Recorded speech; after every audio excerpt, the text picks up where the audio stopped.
নমস্কার। India post office জিডিএসের যে second merit list already প্রকাশিত হয়েছে।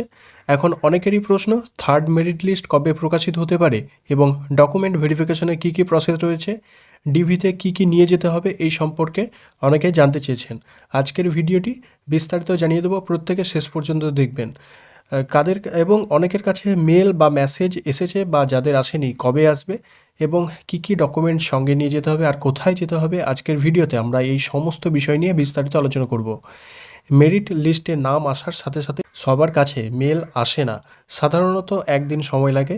অনেকেই চিন্তিত যে লিস্টে নাম থাকা সত্ত্বেও কেন ইমেল বা মেসেজ আসেনি। মনে রাখবেন যে লিস্ট প্রকাশের অন্তত 24 ঘন্টার পর থেকেই রেজিস্টার্ড ইমেল আইডি চেক করুন। ইমেলে স্পষ্ট করে লেখা থাকবে আপনার ডিভি কোথায় হবে এবং কত তারিখের মধ্যে এই ডিভি আপনাকে সম্পূর্ণ করতে হবে।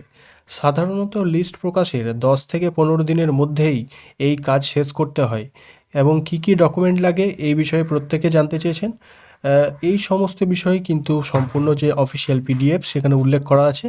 তবুও আমি জানিয়ে দিচ্ছি যে আপনার যে মাধ্যমিকের মার্কশিট এবং সার্টিফিকেট এর অরিজিনাল, আধার কার্ড ও প্যান কার্ড, কাস্ট সার্টিফিকেট যাদের আছে কাস্ট সার্টিফিকেট, তাদের সেন্ট্রাল গভর্নমেন্ট ফরম্যাটের কিন্তু কাস্ট সার্টিফিকেট লাগবে। এখানে ওবিসি এ বা বি এরকম কিছু না, ওবিসি যাদের তাদের কিন্তু এই সেন্ট্রাল ফরম্যাটের কিন্তু সার্টিফিকেটটা প্রয়োজন পড়বে। এবং ইনকাম সার্টিফিকেট যেটি আপনার রয়েছে সেটি আপনি নিকটবর্তী পঞ্চায়েত অথবা মিউনিসিপ্যালিটি থেকে কালেক্ট করুন এবং সেটি কিন্তু প্রয়োজন পড়বে। এবং মেডিকেল সার্টিফিকেট প্রয়োজন পড়বে এবং মেডিকেলে কী কী আপনাকে টেস্ট করতে হবে এগুলি কিন্তু পরে একটা ভিডিও বানিয়ে কিন্তু আপনাকে প্রোভাইড করে দেবো।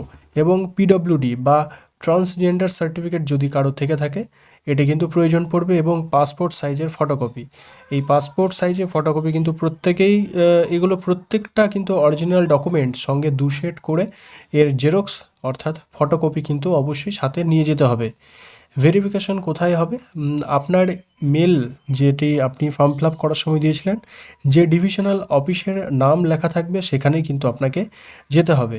প্রথম ডকুমেন্ট ভেরিফিকেশনের জন্য আপনাকে আপনার নির্দিষ্ট হেড পোস্ট অফিস যেটি রয়েছে, আপনার জেলায় যে হেড পোস্ট অফিস রয়েছে সেখানে যেতে হবে। আপনার ইমেলে উল্লেখ করা আছে, সেখানে আপনার তথ্যগুলো ডিজি লকারের মাধ্যমে চেক করা হতে পারে বা হবে, ডিজি লকারের মাধ্যমে চেক হবে। এবং যদি অনলাইনে না পাওয়া যায় তবে তারা ফিজিক্যালি আপনার শিক্ষা বোর্ড থেকে তথ্য যাচাই করবে। এবং প্রথম ডিভি সফলভাবে শেষ হলে আপনাকে দ্বিতীয় ভেরিফিকেশনের জন্য ডাকা হবে। এরপর হবে আপনার ট্রেনিং এবং সবশেষ আপনি পাবেন আপনার কাঙ্ক্ষিত জয়েন্ট লেটার। আপনাদের জিডিএসে যে থার্ড মেরিট লিস্ট সেটি মে মাসের লাস্ট উইক অথবা জুন মাসের ফার্স্ট উইকের মধ্যে আসার প্রবল সম্ভাবনা রয়েছে। জুন মাসের ফার্স্ট উইকে জিডিএস পোস্ট অফিসের ওয়েস্ট বেঙ্গল সার্কেলের কিন্তু লিস্ট 3 প্রকাশিত হতে চলেছে। আপনার যে জয়েনিং লেটার রয়েছে, আশা করি আজকের ভিডিওটি আপনাদের উপকারে আসবে, কারণ ডকুমেন্ট ভেরিফিকেশন কিভাবে হবে, কোথায় হবে সেই বিষয়ে বিস্তারিত আলোচনা করলাম। যদি কারোর কিছু প্রশ্ন থাকে যে ডকুমেন্ট ভেরিফিকেশন বা ডিজি লকার প্রসেস কী কী রয়েছে, সেটি আমি পরের একটা ভিডিওতে বানিয়ে দেবো। যদি আপনারা কমেন্টে জানান সেটি, তাহলে এই ধরনের ভিডিও কিন্তু আমি আপনাদের প্রোভাইড করব। তো আজকের ভিডিওটি এই পর্যন্ত। ভিডিওটি ভালো লাগলে লাইক করুন এবং বন্ধুদের সাথে শেয়ার করুন। ধন্যবাদ।